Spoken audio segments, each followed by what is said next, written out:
You mentioned Azerbaijan. This topic was given a lot of attention on the airwaves this week. I suggest listening to one of Solovyov's quotes.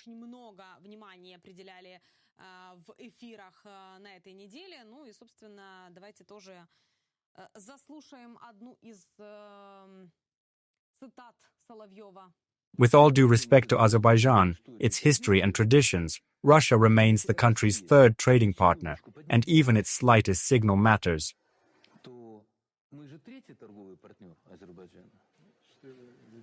I would like to remind you that significant sums are transferred from Russia to Azerbaijan, not vice versa. This circumstance can significantly affect the development of the situation. This is exactly what they are counting on. Taking into account the 300 kilometers of the common border and watching what they allow themselves to say on central television, the question arises, do you want to fight? I am sure that no sane person in Azerbaijan would reach such stupidity. They raised an eyebrow. Ukraine should have fallen in 3 days. Now the same gesture is directed towards Azerbaijan.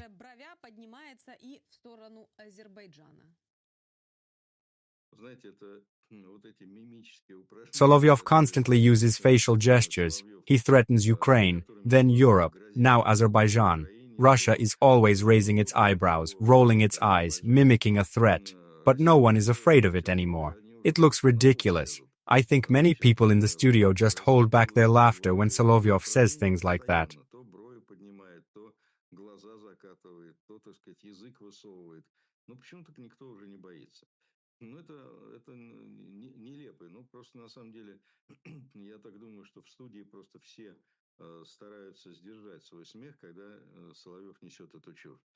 First of all, the question arises, with whom exactly are you going to fight?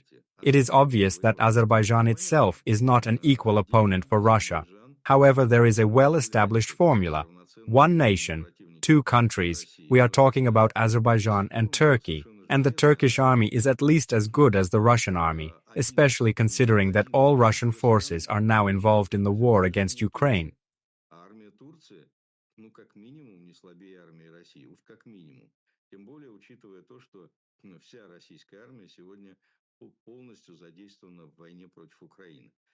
It is extremely risky to go to war with Azerbaijan, which is directly backed by Turkey. The formula one nation, two countries has a direct meaning here. From a military point of view, the armies of Azerbaijan and Turkey actually operate as a single entity. Training, officers, and structure are all closely related to the Turkish army. In essence, they are one army. Therefore, a conflict with Azerbaijan automatically means a war with Turkey, and this is obvious.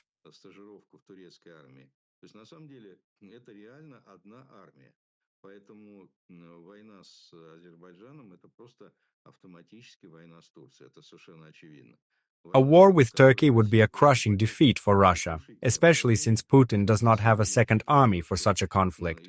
All of this sounds absurd. As for the economy, it is hard to say who would suffer greater losses if relations break down. But the main thing is that the aggravation arose out of nothing. There is no real reason, except manifestations of Russia's great power ambitions.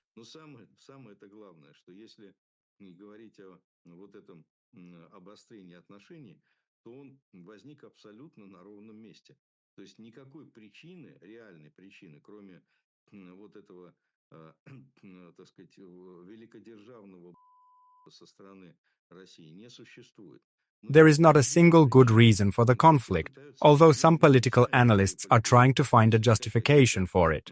We are talking about two undemocratic regimes, openly fascist in Russia and authoritarian in Aliyev's. This conflict has arisen out of nothing. The Azerbaijani airplane shot down in the Russian sky is an obvious accident.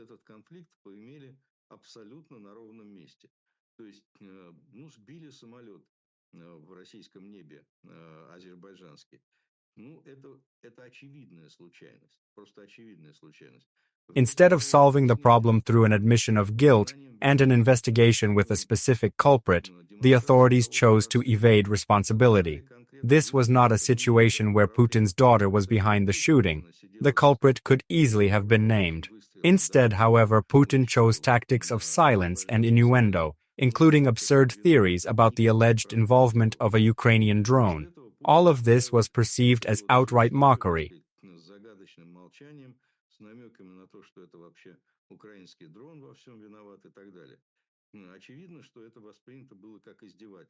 People died, and at least compensation could have been a step forward.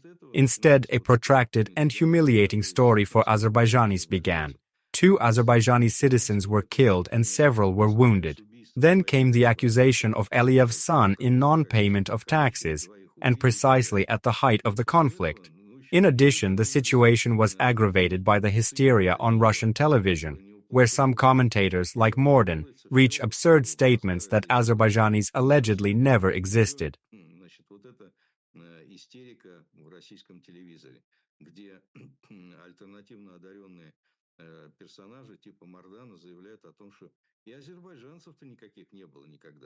Azerbaijan, according to some, was also allegedly invented by Lenin in 1918. The constant insults against the people only confirm the lack of understanding of who they are dealing with. The Putin regime is shooting itself in the foot without any objective reasons. This is obvious stupidity. But there is a positive side to this. Such actions weaken the regime, and everything that harms it benefits Ukraine, which is already beginning to show.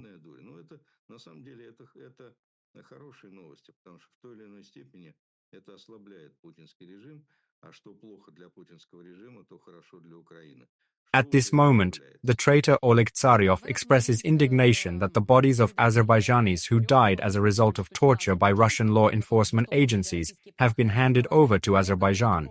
He fears that evidence of ill treatment will be obtained there. According to him, neither the wreckage of the downed Boeing nor the bodies of those killed should have been handed over, and it would have been better to destroy all the evidence. At the same time, he does not deny the fact of the crimes, but is outraged by the fact that it was not possible to cover up the traces. As for the downed Boeing, the intention to cover up the traces was obvious.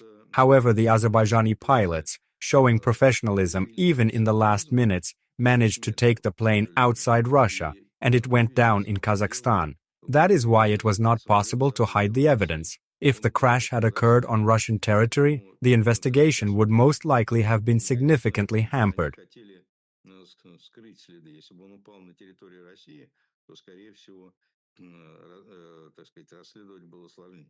Since the plane went down in Kazakhstan, and relations between Azerbaijan and Kazakhstan are different from those with Russia, it was more difficult to cover up the traces of the crime. There are cultural and historical ties between these countries, including elements of pan-Turkist ideas, albeit not in a pronounced form. These relations are rather kinship, if not brotherly. Therefore, the possibilities for hiding evidence were limited. As for Sharev, he has no choice but to lie. The fate of traitors is always sad, especially those like Sharyov, Montian, and others who try to make a miserable life for themselves in Russia while continuing to serve the regime.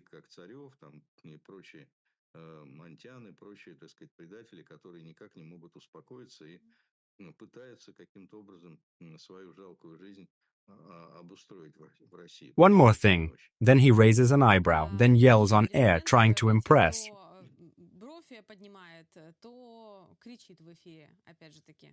The events in Yekaterinburg raise serious questions not so much for Azerbaijan as for us. Why did an ethnic criminal group consisting of Russian citizens who committed serious crimes, including murders of other Russian citizens of the same nationality, operate in this city for 20 years?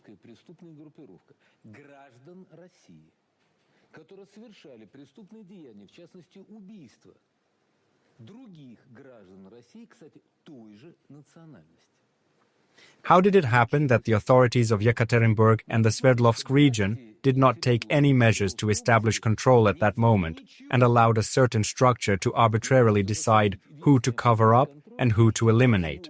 It is unlikely that this was possible without direct corrupt connections.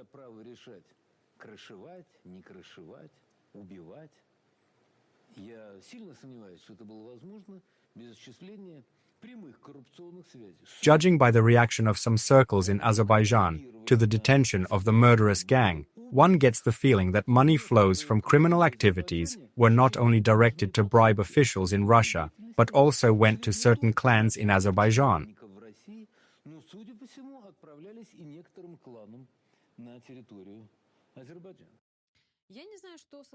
It is unclear what Solovyov does on air. It seems that he should be the head of the investigative committee. So confidently does he build logical chains and explain why 2 Azerbaijanis were killed in Russia without even bringing them to trial.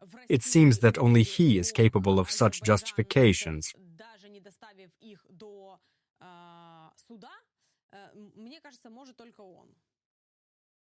It's unclear whether he realizes what he's saying. According to him, 24 years have passed since the 2001 assassination, and it is now, against the background of the aggravation of relations between Russia and Azerbaijan, that this case has suddenly become of interest.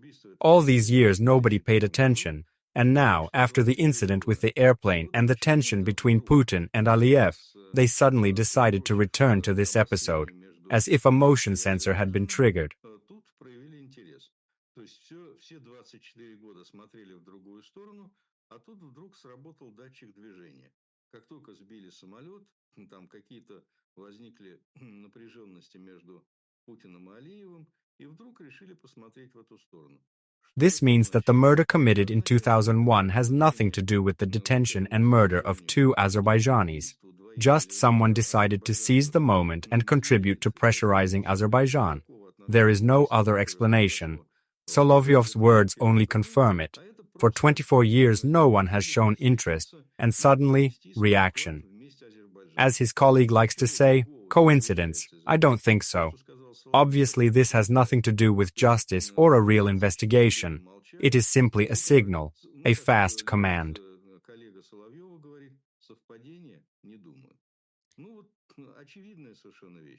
То есть, на самом деле, никакого отношения к правосудию, к попыткам расследовать. Это просто месть Азербайджану. Почувствовали, да, что называется, услышали сигнал ФАС. I am convinced that neither Putin nor anyone from Moscow called Ekaterinburg with instructions to deal with the Azerbaijanis.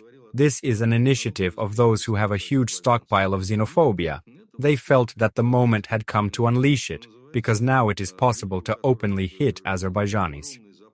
In 2008, there was a similar situation with Georgians. As soon as the war started, 08-8-08, persecution started at once.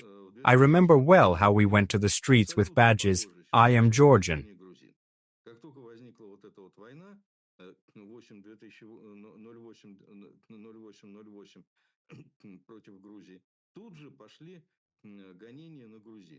Я помню хорошо, как мы все выходили на улицы со значками «Я грузин». It was a scandalous story when people with Georgian surnames started to be poisoned in schools and workplaces. The stockpile of xenophobia in society is ready to spill over onto anyone. Jews, Tajiks, Georgians, Azerbaijanis. It is enough just to point a finger and give the command, face. This is exactly the situation we are witnessing now, and Solovyov confirms it with his own words. Whether he realizes what he is saying is a separate question, but his statement sounds like a direct exposé.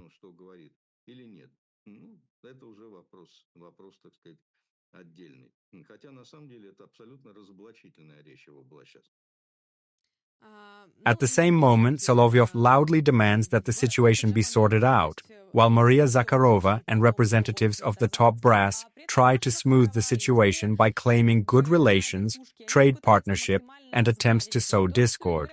One gets the feeling that Solovyov has an inconsistency. The methodology says one thing, but there is no reaction from the top, and this is not the only episode that took place this week. Методичка как будто бы говорит одно, а реакции сверхов нет. Ну и еще одна история, которая тоже имела место быть на этой неделе. The tone of the conversation was businesslike and frank.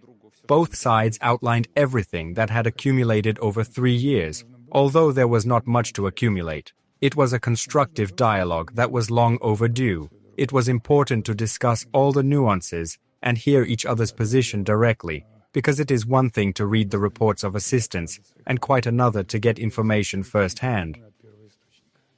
Many are wondering why Russia saw fit to take Macron's call, given everything he has said over the past 3 years, the decisions he has made, and the weapons he has supplied. He made it clear that he didn't want to do business with Putin. But 3 years later, he himself is making contact. The question arises as to why this call was decided to be answered. Putin has repeatedly confirmed his readiness for dialogue. Even if the volume of disagreements far exceeds the number of topics for cooperation, it is still advisable to maintain contact. This is in the interests of the country, and this is the position he adheres to.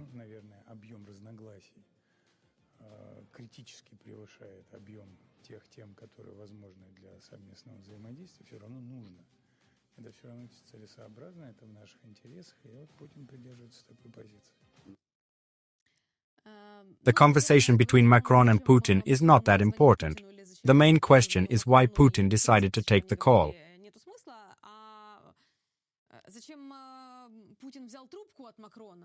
There is essentially no mystery here. For Putin, any contact with representatives of the civilized world is a way to demonstrate that there is no isolation. He can say, "What isolation if Macron calls me, if we discuss issues, if now Trump is also getting in touch?" Putin's motives are obvious. Macron's motives, on the other hand, are less transparent. There is a version that he is trying to seize the initiative from the US and play an independent role, but it looks rather ambiguous. As a result, it seems that the conversation was more of a formality, except perhaps that Putin was telling something about the Bajanaks again. Американскую инициативу, то есть это другая история. Но в целом выглядит это, конечно, малопристойно, потому что на самом деле разговор, ну что, еще раз, в очередной раз услышать там, я не знаю, объяснял ли Путин ему что-то про печенегов, вот, в этом разговоре. He even managed to insert a historical motif in his conversation with Trump that the US exists because of Russia. This already looks like a diagnosis. Conversations with Putin are usually devoid of content. Why he picked up the phone is clear. For him, any contact with Europeans or Americans is an occasion to show that he is not in isolation. Who exactly called? It is not fully known. This is Peskov's interpretation, although most likely it was Macron.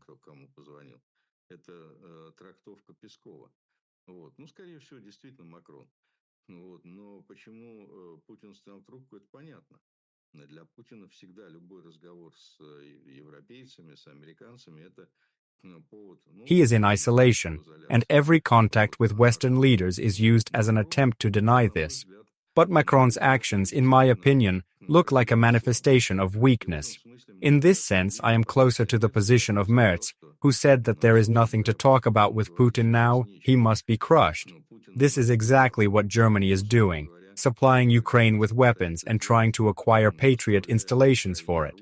At the moment, Germany's position looks more consistent and understandable than that of France.